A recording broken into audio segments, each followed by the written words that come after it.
नमस्कार, आप देख रहे हैं सिटी पोस्ट लाइव। मैं हूं सृष्टि राज। राज्यसभा जाएंगे उपेंद्र कुशवाहा। जी हां, एक एमएलसी सीट भी मिलेगी। अमित शाह से मुलाकात के बाद कहा सब ठीक है। चिराग ने 14 कैंडिडेट्स फाइनल भी कर लिए हैं। जी हां, क्या है ये पूरा मामला और क्या क्या जो मैंने कहा इसके क्या है मायने, इसके ऊपर विस्तार में जानकारी देंगे सिटी पोस्ट लाइव के चीफ एडिटर श्रीकांत प्रत्युष। तो सर, क्या है ये पूरा मामला? उपेंद्र कुशवाहा जो कह रहे थे अमित शाह से मिलने के पहले कि एनडीए में सब कुछ ठीक ठाक नहीं है, not all is not well in NDA. अब उपेंद्र कुशवाहा अमित शाह से मिलने के बाद मान गए हैं और दिल्ली में अमित शाह से मिलने के बाद उन्होंने कहा कि हमारा गठबंधन बिहार चुनाव जीतेगा। तो उपेंद्र कुशवाहा दोबारा राज्यसभा उनको भेजा जाएगा, ऐसी खबर है। और एक एमएलसी की सीट भी उनको दी जाएगी। अप्रैल 2026 में उनका राज्यसभा का कार्यकाल खत्म हो रहा है। शाह से मिलने से पहले उन्होंने कहा था कि इस वक्त एनडीए में सब कुछ ठीक नहीं है। इसके बाद वो नित्यानंद राय के साथ पटना से बुधवार की सुबह मतलब आज ही दिल्ली निकले और दिल्ली में अमित शाह के आवास पर मुलाकात हुई और मुलाकात के बाद कहा कि हमारा गठबंधन बिहार चुनाव जीतेगा। जी, तो मतलब सर, अमित शाह से मिलने के बाद कुशवाहा ने क्या कहा और चिराग पासवान का क्या हाल निकला? हाँ, बस उपेंद्र कुशवाहा ने इतना ही कहा कि ऑल इज वेल और अब हमारा गठबंधन बिहार चुनाव जीतेगा।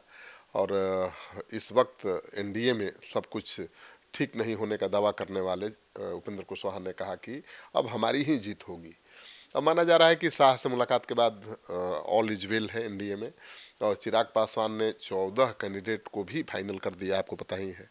चिराग पासवान ने ब्रह्मपुर से हुलास पांडे, गोविंदगंज से अपने पार्टी के प्रदेश अध्यक्ष राजू तिवारी, गरखा से सीमांत मृणाल जो चिराग पासवान के बहनोई के बेटे हैं, और बखरी से संजय पासवान को सिंबल दे दिया है। सीमांत मृणाल उर्फ प्रिंस चिराग पासवान के भांजे हैं, मतलब मृणाल प्रिंस पासवान के भांजे हैं, उनके बहनोई के बेटे हैं, मैंने जैसा बताया। तो चिराग पासवान ने अपने रिश्तेदारों को भी जगह दी है टिकट बंटवारे में। और इस बार तो 28-29 सीटें मिल गई हैं, तो बल्ले बल्ले है। तो सर, ऐसे में सोनबरसा जो है राजगीर सीट्स को लेकर जदयू और एलजेपीआर दोनों के बीच में अब टकराव भी है। वैसे 9 ऐसी सीटें हैं जो जेडीयू की हैं, एलजेपी के खाते में चली गई हैं और इसको लेकर नीतीश कुमार भी नाराज बताए जा रहे थे। सोनबरसा सीट पर भी जेडीयू और एलजेपीआर के बीच टकराव देखने को मिला था। यहाँ से जेडीयू विधायक और मंत्री रत्नेश सदा को पार्टी ने दोबारा टिकट दे दिया है, जबकि इस सीट्स को पहले एनडीए की साझा लिस्ट में एलजेपीआर के खाते में बताया जा रहा था। नीतीश कुमार ने सोमवार को खुद रत्नेश सदा को पार्टी सिंबल देकर यह साफ संदेश दिया कि जेडीयू अपने निर्णयों पर अडिग है। और जेडीयू के एक नेता ने बताया कि राजगीर सीट चिराग के खाते में जाने से भी नीतीश कुमार खफा है। तो नीतीश कुमार को चिराग भी अब ज़्यादा नहीं छेड़ना चाहे। तो चिराग पासवान नीतीश कुमार को 2 सीट के लिए नाराज नहीं करना चाहेंगे। तो मानकर चलिए कि खुद मुख्यमंत्री ने मंत्री को दे दिया है सिंबल, तो उस पर थोड़े अड़ेंगे चिराग पासवान। और राजगीर की सीट भाई नीतीश कुमार का इलाका है, वो नहीं चाहते हैं तो छोड़ सकते हैं, उनको दूसरी सीट मिल सकती है। तो नीतीश कुमार को नाराज करने का जोखिम तो न बीजेपी उठा सकती है और न चिराग पासवान। तो इसको लेकर बहुत चिंता की बात नहीं है। 1-2 सीटों पर ऐसे पेच पासे रहते हैं। पहले तो जीतन नामाजी भी कह रहे थे कि नीतीश कुमार की नाराजगी एकदम जायज़ है, हम भी चिराग पासवान की 2 सीट पर अपना उम्मीदवार खड़ा करेंगे, लेकिन ऐसा उन्होंने किया नहीं। केवल 6 उम्मीदवारों को सिंबल दिया और उन्हीं सीटों का सिंबल दिया जहां से उनको सीटें मिली हैं।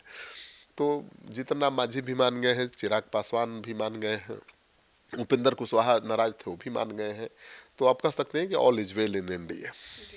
तो सुना आपने हमारे इस डिबेट को। तो अब अमित शाह से मुलाकात के बाद उपेंद्र कुशवाहा, जो कि all is not well in NDA कह रहे थे, अब वे भी कहने लगे हैं कि all is well in NDA. और आपने सुना हमारे डिबेट को। तब इस पूरे मामले पर आपकी क्या राय है कमेंट सेक्शन में जरूर बताइएगा। तो फिलहाल इस खबर में इतना ही।